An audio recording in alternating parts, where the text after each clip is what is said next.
It started with the sound of porcelain shattering. Then came silence.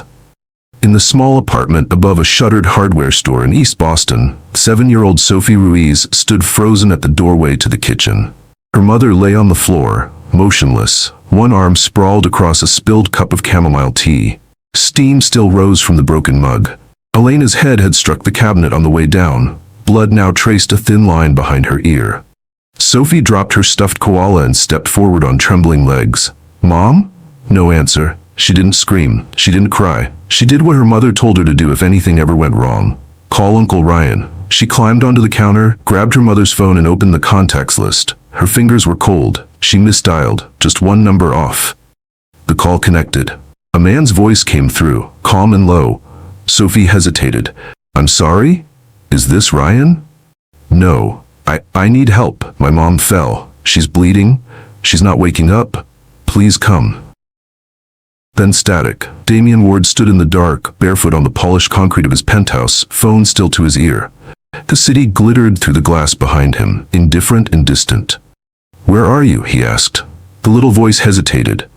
"I don't know the street, but we live above Jimmy's tools. There's a red door. Apartment 3B. That was enough. Damian didn't ask more. He didn't tell his assistant. Didn't call an ambulance. He threw on a coat and grabbed the keys. 13 minutes later, the black SUV tore down a frozen back street and screeched to a stop. The building was what the city called historic, which really meant neglected. A red door, barely hanging on its hinges, stood at the top of 3 concrete steps crusted with old ice. He took them 2 at a time. The hallway smelled like dust and old radiator steam. Apartment 3B had the door open just an inch. Damian knocked once. The door creaked wider. A small girl stood in the narrow gap, her socks soaked, clutching the edge of her mother's phone like it was a shield. "You came," she said. "I did." She stepped back. Damian entered without asking. The apartment was neat but worn. A pile of laundry in the corner. Soup still warming on the stove. A calendar on the fridge with 3 dates circled in red. He knelt beside Elena. Her breathing was shallow, her face pale. He checked her pulse, pressed gently on her ribs. Concussion. Maybe more. She needed help now. He scooped her up in his arms without hesitation. She was light. Too light for someone who probably skipped meals so her daughter wouldn't. "Coat," he said gently to Sophie. She grabbed her jacket and followed him out. The SUV roared to life. Heat blasted into the cabin as Sophie climbed into the back beside her mother. Damian drove with one hand, already calculating the nearest emergency entrance with the shortest wait time. At the second red light, Sophie spoke. "You're not Ryan." "No." "Are you a doctor?" "No." She thought about that, then said softly, "You came anyway." Damian didn't answer. He glanced in the mirror. She was watching him, not with fear, with something else. Hope. He turned back to the road. "She's going to be okay." "You promise?" "I do." He didn't know why he said that, but in that moment, it was the only thing that felt true. At the ER entrance, Damian didn't wait for a nurse. He carried Elena straight inside, past the check-in desk, past the protests of a night clerk, and directly to the trauma bay. "I'm not leaving her in the hallway," he said simply. They didn't argue again. While doctors worked on stabilizing Elena, Damian sat in the waiting area with Sophie. She curled up on the bench beside him, her jacket still zipped up to her chin. He handed her a warm bottle of water. She held it without drinking. "Is she your mom?" he asked. She nodded. "She works a lot." Damian glanced at the vending machine, then back to Sophie. "You hungry?" She shook her head. "She'd want me to stay right here." He didn't press her. Half an hour later, a nurse came out. Elena was stable. Concussion, dehydration, exhaustion, no internal bleeding. "She'll wake up soon," the nurse said. "You can go see her." Sophie looked at Damian. "Will you come too?" He paused, then nodded. Elena blinked, her throat dry, her body stiff like she'd been asleep too long in the wrong position. A dull pain bloomed in her left temple. She turned her head, wincing, and saw a man sitting quietly in the corner of the hospital room, not a doctor, not anyone she recognized. She sat up too fast. The IV in her hand tugged. The man stood. His voice was low but calm. "Careful, you lost a lot of blood." Elena stared at him. Who are you?" There was a long pause before he replied. "I got a phone call from your daughter. She said you fell. I was the one who brought you here." Her lips parted. "Wait," Sophie called. The memory hit her like a jolt. The kitchen floor, her knees buckling, the cold tiles, then blackness. She closed her eyes. God, I must have told her to call Ryan. He lives 2 floors down. She must have dialed the wrong number. He nodded once. She was scared, but she did exactly what she had to do. Elena opened her mouth, then closed it again. She looked down at the IV line, her breathing still shaky. Then she said it, quietly but clearly. Thank you, for coming, for helping her, helping me. The man didn't nod or smile, but something shifted in his posture. A slight loosening of his shoulders, like a weight had been acknowledged. She said you were bleeding. I didn't think twice, he said. I just drove. She looked up at him. You didn't call an ambulance? I didn't have time to wait. I was closer than they would have been. A pause, and I knew what it's like to wish someone would show up, and no one ever does. Elena didn't ask what he meant. The way he said it, flat, precise, with nothing ornamental, told her it wasn't something he said often. A soft knock on the door broke the moment. Sophie peeked in, holding a small stuffed bear under her arm, her hair still messy from sleep. When she saw her mother sitting upright, she ran in, arms flung wide. Mama! Elena pulled her into a hug. Hey baby, I'm okay now.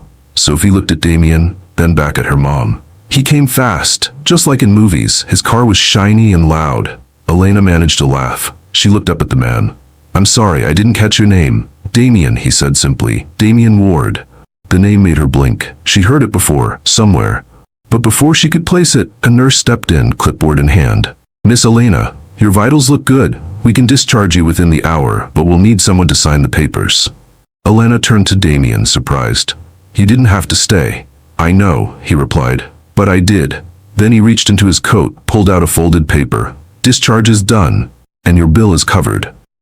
Elena froze. What? I signed as a responsible party. It's done. I can't. You don't have to. Just take your daughter home. Sophie tilted her head. Is he your friend now, Mama? Elena looked at the man in the coat, the calm face that had seen her at her most vulnerable, and said nothing judgmental, just acted. Then she looked at Sophie and said softly, he might be. As the nurse helped her out of the bed, Elena turned once more to Damian. Thank you, not just for tonight, for staying. He nodded once, then turned to leave without another word. But just before he stepped out the door, he paused. Elena, right? She looked up. The hospital you used to work for, was it St. Marin's? She blinked. Yes. Why? No reason, he said, just sounded familiar. And then he was gone. But the weight of his presence still lingered, like a door that hadn't quite closed. The cab dropped them off just before sunrise. Frost clung to the edge of the windows as Elena unlocked the apartment door, her hand trembling slightly from fatigue more than cold. Sophie's fingers were looped through hers, silent but close. The moment they stepped inside, the smell hit her, metallic, faint, but sharp. She paused at the kitchen doorway. The puddle had dried into a dark smear across the linoleum. The mop lay tipped over against the counter, untouched since the night she collapsed.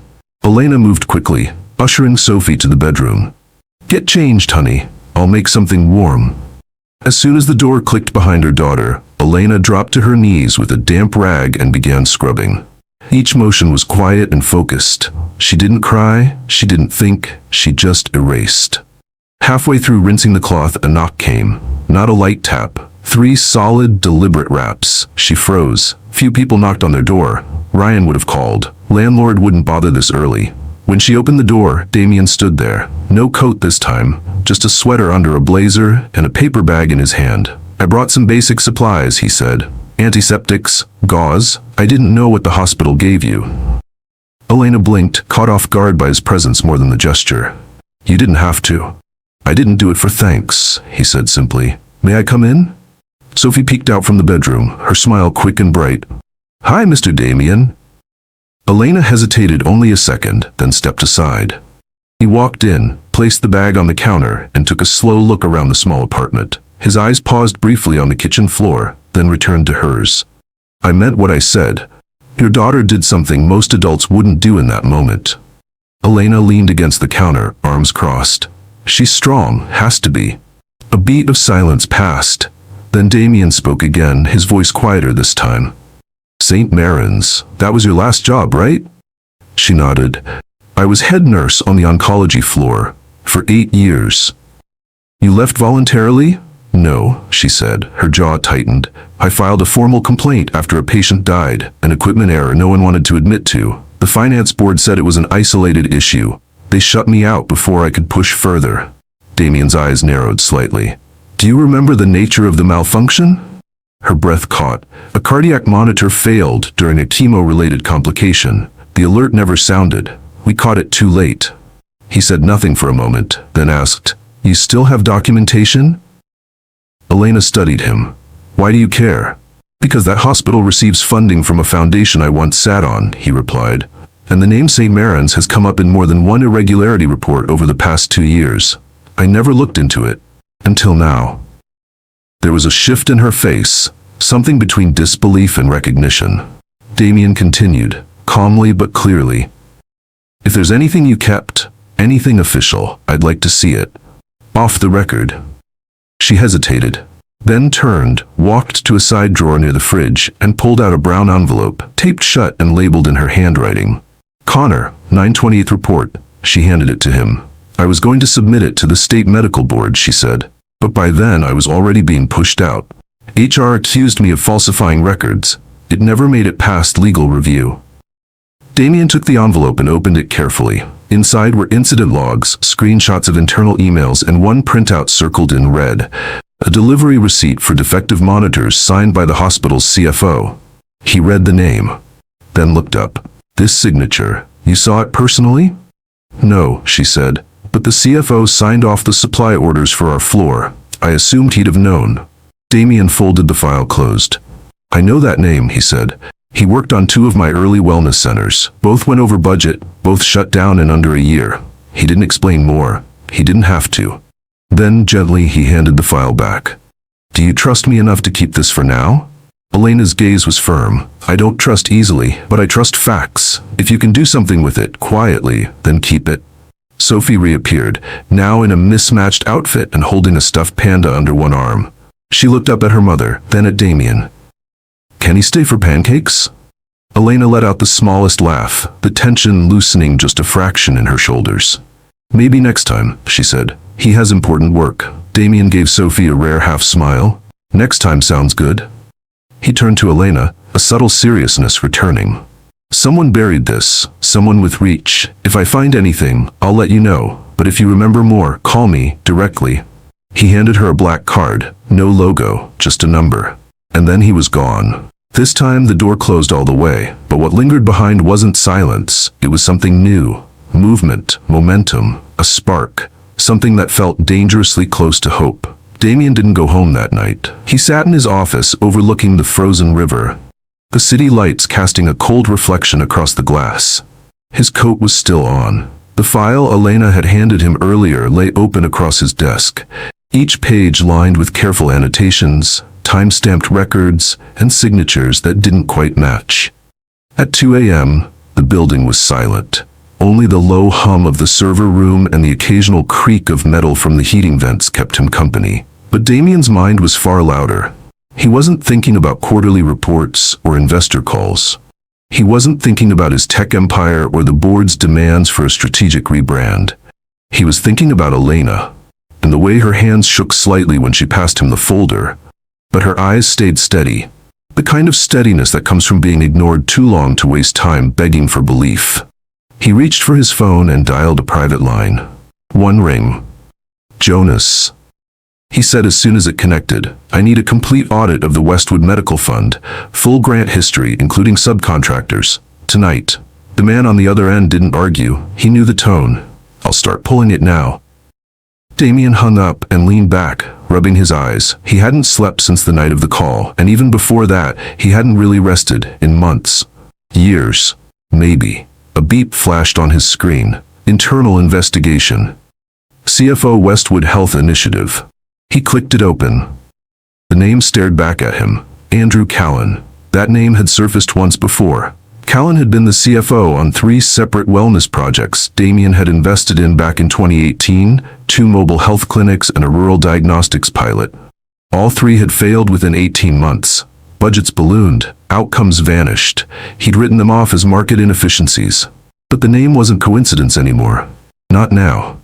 Another message came through. Unusual payouts. Flagged February 2021, $480,000 redirected to subsidiary registered under Medcore Integrated Holdings LLC. Damian clicked on the corporate profile. Silent partner listed as A. Callan. He closed the screen. Stood. This wasn't just a matter of negligence. This was systemic, deliberate, and someone had been paying to keep it quiet. He picked up the phone again. This time he didn't call a lawyer. He called her. The line buzzed once, twice. Then Elena's voice came through groggy. "Hello? It's me," Damian said, his voice low but steady. "I know it's late. I wouldn't have called unless it was important." There was a pause on the other end. She didn't sound startled, only quiet. "I'm listening," she said. "I need you to tell me exactly what happened the night of the monitor failure," Damian said. "Not the report, not the file, the real thing. The sequence, the conversations, what you saw, what you felt." "I need it, Elena. I need you to walk me through it like it's happening again." Silence stretched out between them. "Then, there was a boy," she said. "Connor, 7 years old. Leukemia. His counts were low and the chemo had been hard on his heart. I told them we needed round-the-clock telemetry, not just pulse ox." She took a breath. "But the telemetry unit they gave us, Unit 4C, had already flagged malfunctions the week before. I reported it. Nothing changed." Damian closed his eyes. "Then what?" "Night shift. I was covering for another nurse. Connor went into cardiac distress just after 2 a.m. The alert never sounded. We found him when his mother ran out into the hallway screaming. He coded before we got him back to ICU. Died 40 minutes later." She paused, then added, quieter, "They told me it was a fluke, but I saw the logs. The monitor never registered, and the device report had been altered by the time I accessed it again." Damian felt something in his chest tighten. "This wasn't about money for you," he said. "No," she replied. "It was about that mother, about the look on her face when I told her there was nothing else we could do. That face has never left me." Neither spoke for a moment. Finally, Damian said, "Thank you. I believe you. I'll do the rest." "I don't want revenge," she said gently. "I want it to stop happening." He nodded, though she couldn't see him. "So do I." Before he hung up, she said something that caught him off guard. "I didn't expect someone to follow up on that file, especially not you." Damian's voice was quiet. "Neither did I." He ended the call and leaned over the desk once more. The city outside remained asleep, but something had shifted. For the first time in a long time, Damian didn't feel like he was circling the same stories, the same scandals, the same cleanup jobs masked as philanthropy. This was different.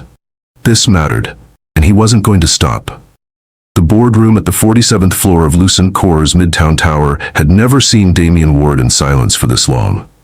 The man who once rewired half the East Coast's emergency networks with a single strategic pitch was now leaning forward in his chair, not speaking.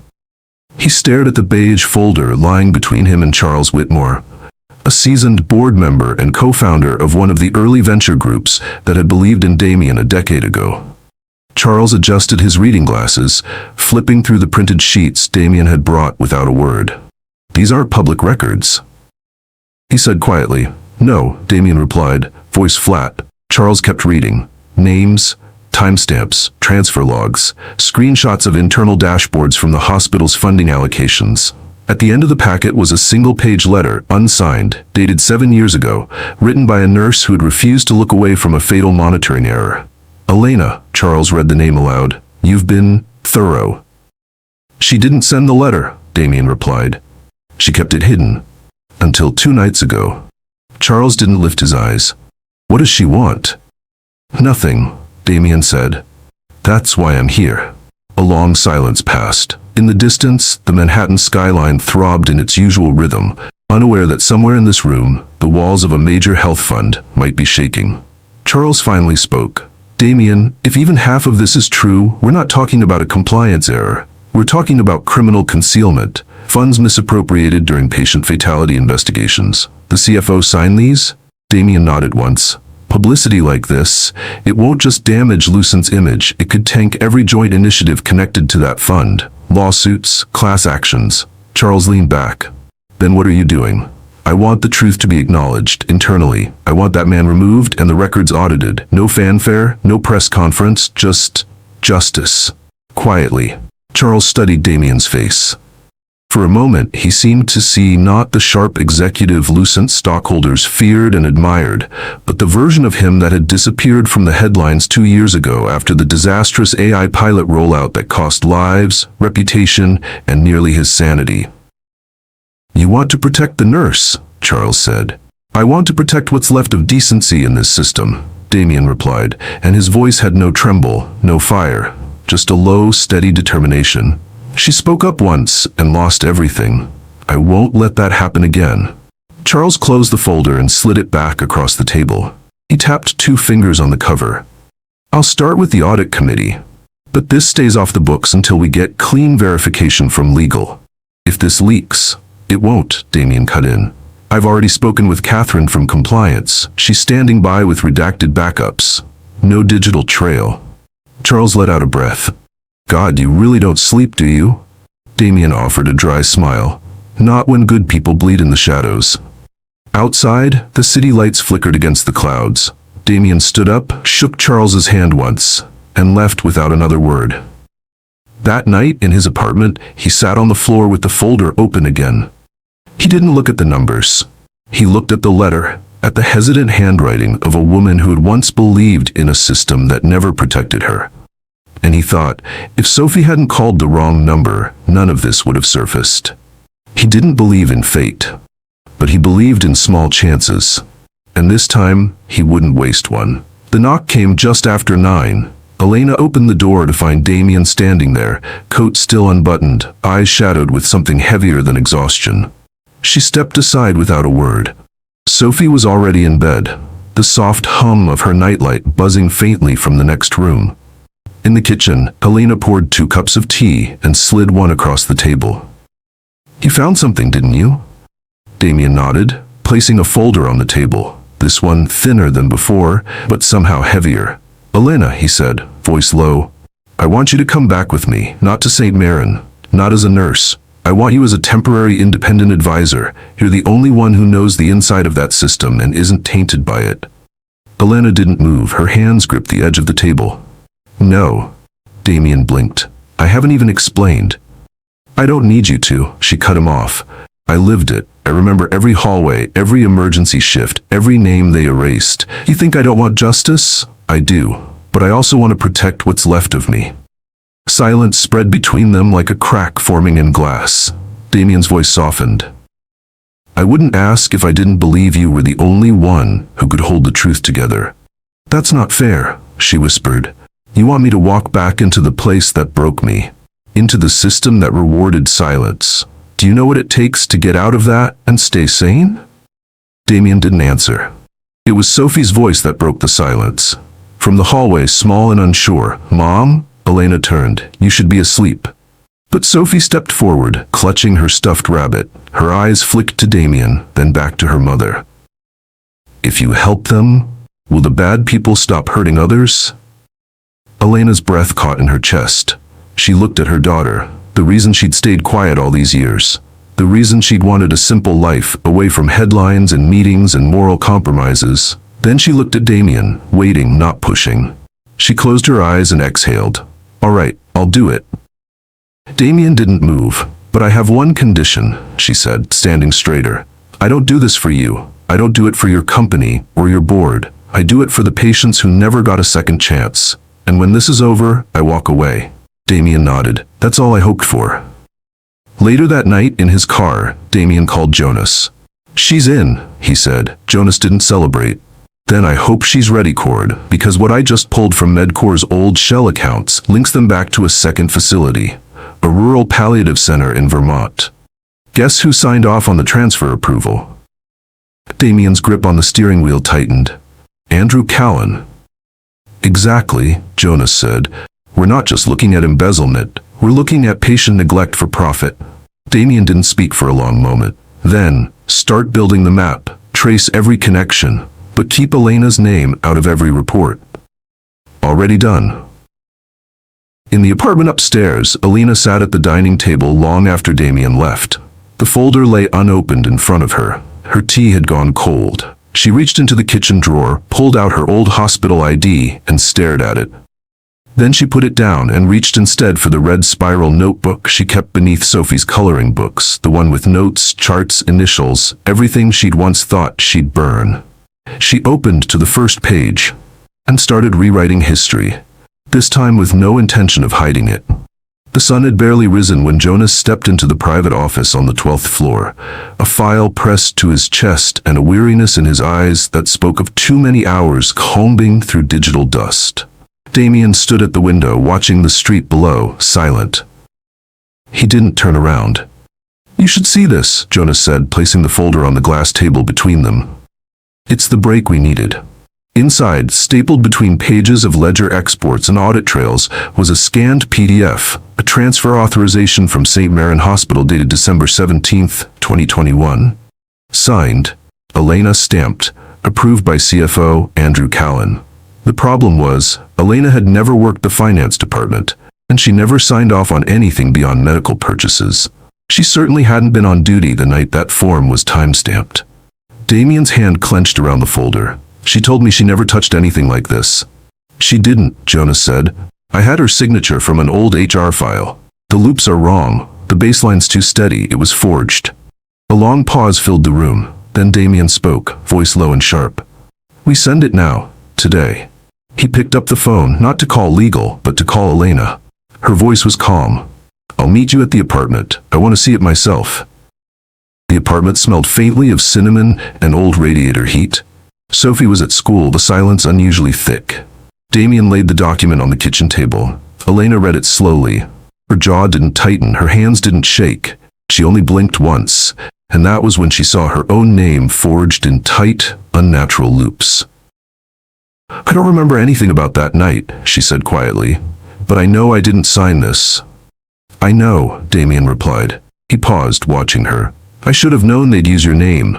You were already discredited. No one would question it." "That was the point," she said. "Use someone broken. No one listens to the ones who've already fallen." Elena stood up, her chair scraping softly against the old tile floor. She moved to the sink, ran cold water over her hands. Her voice came back steadier. "If we send this, Andrew's not going to go quietly." "He won't get the chance," Damian said. "The board is already preparing an emergency vote. We'll submit the full report before noon. A formal audit will follow, but once this signature goes public, he's finished." Elena dried her hands, turned back to him. "Then let me be the one to send it." Damian looked at her, eyes searching. "You sure?" "I need to end this. For every patient who trusted me, for every shift I covered while someone else padded their pockets." He nodded once. "I'll be right here." She clicked send. 41 hours later, a notice was posted inside the executive channel of the Westwood Board. Andrew Callan suspended indefinitely pending internal and federal investigation. The boardroom was unusually quiet that morning. It had been 48 hours since the Andrew suspension. The internal investigation moved quickly once the forged documents surfaced, and Jonas confirmed the Medcore trail through multiple shell accounts. One by one, the pieces fell into place. Neat, damning, indisputable. And yet, Elena stood by the window of Damian's office, arms crossed, expression unreadable. She didn't ask for results, didn't ask if the man who'd tried to bury the truth was going to prison. She only asked one thing when Damian showed her the final report. "Are the machines still being used?" Damian shook his head. "They were pulled 2 days ago. Every single unit flagged. You did that." Her shoulders dropped slightly, but her face didn't soften. Instead, she turned to him and said quietly, "Then I'm done." Damian blinked. "You mean? I'm not going back to hospitals. Not to boards, not to policies, not to compliance meetings. I gave too much of myself to systems that swallowed people whole. I won't do it again." Damian took a breath, nodded. "I understand." But he didn't stop there. "I want you to stay on, as an independent auditor, flexible schedule, full benefits, triple what you made before." Elena didn't even hesitate. "No." Damian raised an eyebrow. "It's not charity. It's what you're worth." She looked up at him then, her gaze steady and sharp. "Exactly. That's why I get to choose what peace looks like for me." A long pause. He didn't argue. Outside the glass wall behind them, the city buzzed as usual. Rain tapped softly against the pavement, barely audible above the low hum of city lights. It was Thursday. Late. The kind of night most people stayed in, curled under blankets, waiting for tomorrow. But Damian wasn't most people. He stood outside the same old apartment building, a single bag of takeout in one hand, the other empty. He looked up. Second floor, third window from the left. The light was on. He didn't knock immediately. He stood there, just breathing. The wind carried the scent of wet earth, faint jasmine from somewhere nearby. Then, the door creaked open. Sophie stood there, wrapped in a cardigan 2 sizes too big, grinning. "You're late," she whispered.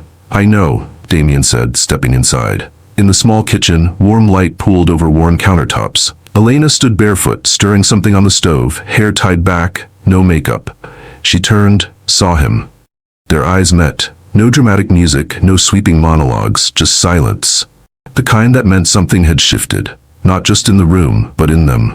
Damian spoke first. "I didn't come to change your life." Elena nodded once. "I came because I think I need mine to be changed." Her breath hitched. "I don't know what this is," he added quietly, "but if you're still willing, I'd like to stay a little longer this time." She didn't rush to reply. Instead, she reached into the drawer, pulled out a second spoon, and handed it to him. "Then stir this. Don't let it burn." He laughed, surprised by the simplicity of it. No grand declarations, no neat endings. Just a beginning. Sophie giggled from the table, flipping pages of her book. Damian stirred the pot, standing beside Elena, the scent of garlic and thyme rising between them. A life, rebuilding itself in the smallest ways. In that moment, Damian understood what he had never been able to buy, build, or control. Belonging. Not as a savior, not as a CEO. Just someone invited to stay. And in a modest apartment with rain softening against the glass, a man who once had everything finally had something real. A place at the table, a place to begin again, and 2 people willing to begin with him. Thank you so much for staying with us until the end of this story. If this journey moved you, touched your heart, or made you see love and courage differently, please give this video a like and subscribe to our channel.